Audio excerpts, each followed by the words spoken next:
could Kamala Harris's invisibility become a crisis?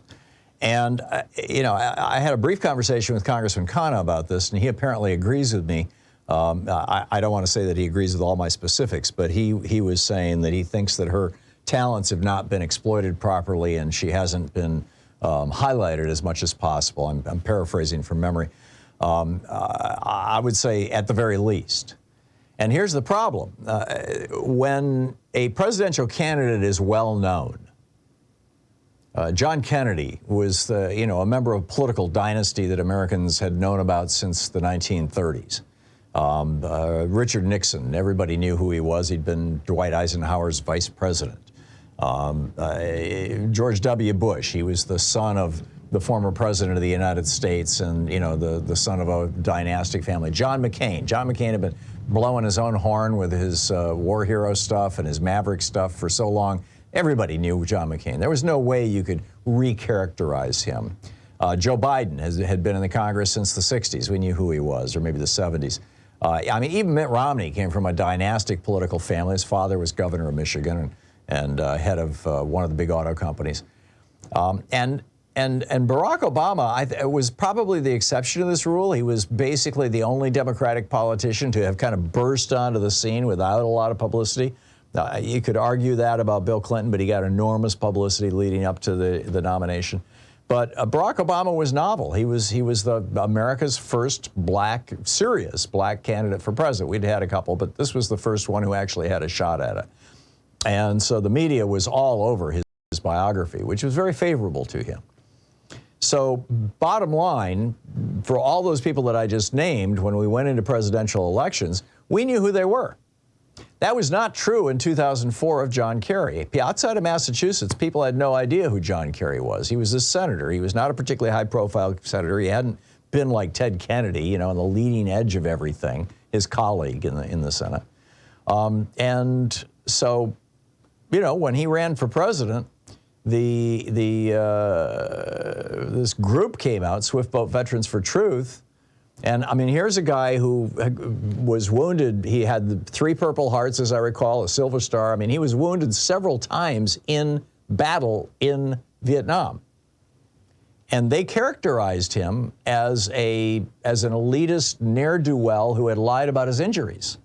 And he was running against George W. Bush, who had gone AWOL for over a year, which, by the way, is called desertion and is like an executable offense. I mean, this is during time of desertion, during time of war. It's a big deal. So, or at least those are the allegations. It's still being debated, you know, whether he actually deserted or whether he, whatever. But the Swift Boat Veterans got out ahead of John Kerry is the point I'm trying to make here. That he hadn't defined himself for the American people. You know, the Democratic Convention, you'll recall at the very end, he was like, you know, John Kerry reporting for duty, sir, like he was some kind of a war hero. But Americans didn't know who he was. And so the Swift Boat Veterans for Truth people got in here with this book that Jerome Corsi had written. It was just a scam, a hustle. I mean, we had Jerome on this show a couple of times about it and just took it apart. But they succeeded in defining him against Bush in a way that caused him to lose the election. This is the danger of having a candidate who people don't know. Now, we've got an election coming up in 18 months, more or less, in a year and a half, and Joe Biden's going to be running for re-election, you know, God willing, assuming nothing happens between now and then.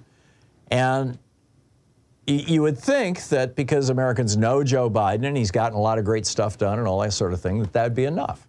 But I'm telling you right now, Republicans are not going to run against Joe Biden. Everybody knows Joe Biden. You know, a lot of people like him, a lot of people don't, but their opinions are largely fixed. They're going to run against Kamala Harris. And the reason why is because Joe Biden will be 86 years old when he leaves office if he wins a second term. Maybe 87. And you know, that's pretty old. When Ronald Reagan left office when he was 77, he didn't know where he was. Literally, he was that far into dementia. Now, there's no sign that John Kerry is experiencing dementia. I mean, he's moving a little more carefully than, you know, somebody in their 50s or 60s or 70 or even early 70s. But he's old. I mean, I don't know how to say it other than that. And we have to acknowledge that. And in fact, Nikki Haley has already come out and said this, you know, that she said, you're voting for a man. This is what she said. In fact, let me find the exact quote. She said, if you vote for Joe Biden, you really are counting on a President Harris, because the idea that he would make it until 86 years old is not something that I think is likely. And, you know, even Democrats are going to be thinking this way. I realize it's impolitic to talk about, particularly, you know, on our side of the fence, but hey, the frame in which I'm putting this is not that we shouldn't be voting for Biden, or, you know, you should vote for somebody else in the primary or anything like that. It's that we need to be elevating Kamala Harris now. Because most Americans have no idea who she is. She was the Attorney General of California. She was the United States Senator from California. She was the district attorney in, I believe, Oakland or San Francisco. You know, she had a great record from those places, but A, that is ancient history, and B, that was California, and nobody else in the country knows who the hell she is. Now, there were people who paid attention during the Democratic primary debates, and, you know, I thought she did okay. I didn't think she did a particularly spectacular job, and but, you know, she wasn't bad, but she's been a really good vice president since then.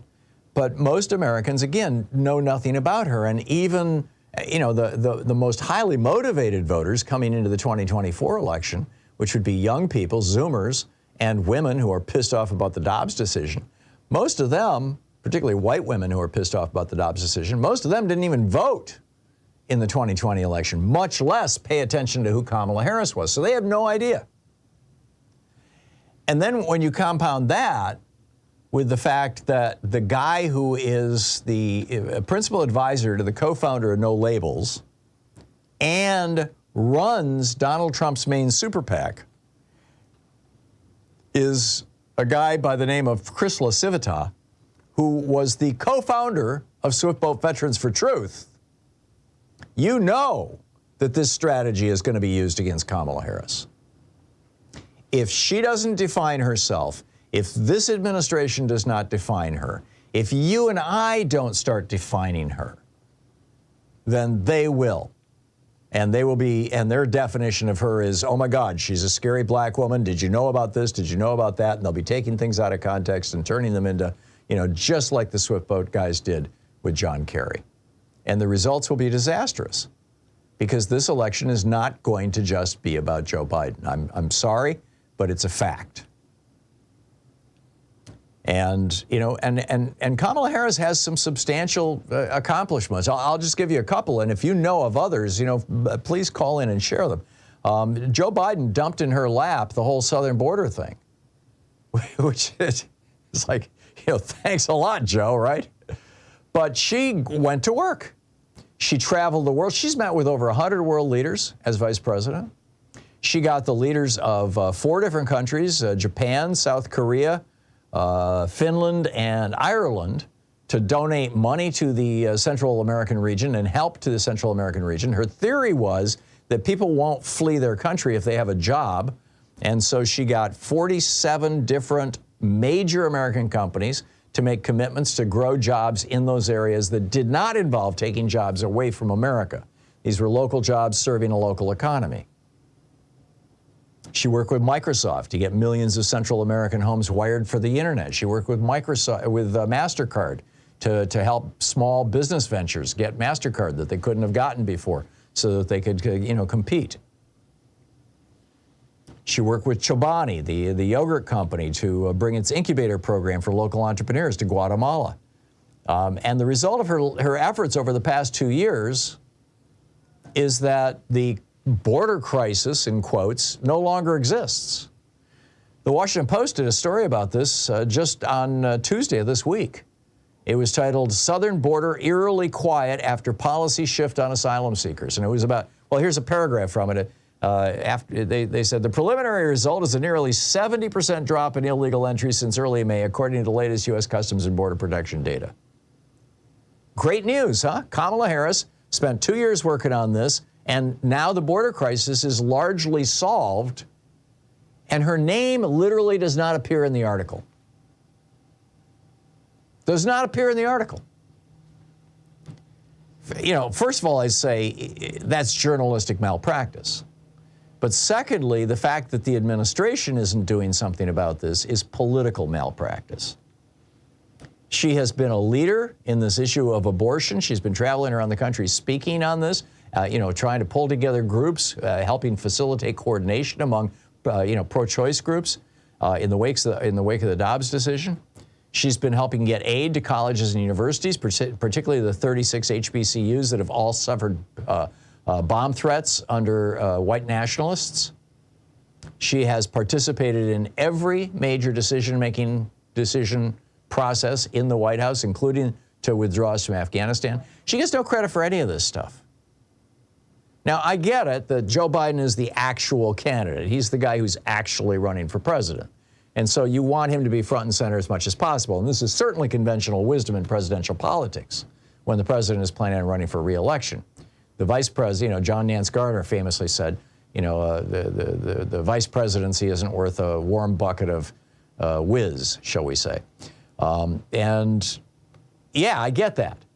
But once again, she is not just the vice president. She's the vice president who has a much higher probability than any vice president in my lifetime or yours of becoming president. You know, again, God forbid, we love Joe Biden, we want him to live to 100. May he live longer than Jimmy Carter. But, and it's not even actually a matter of living longer. I mean, you know, he could be injured, he could become disabled, he could, you know, fall and break something and just be out of commission for months. I mean, you know, all kinds of possibilities. We need to start speaking well of Kamala Harris. In my article, I said, you know, she should start doing media. We have an audience of 6 million people a week who listen to our program, and you know, I'm more than happy. We're going to reach out to the vice president's office and invite her on the program. I think she should start showing up on MSNBC and Sirius XM more often.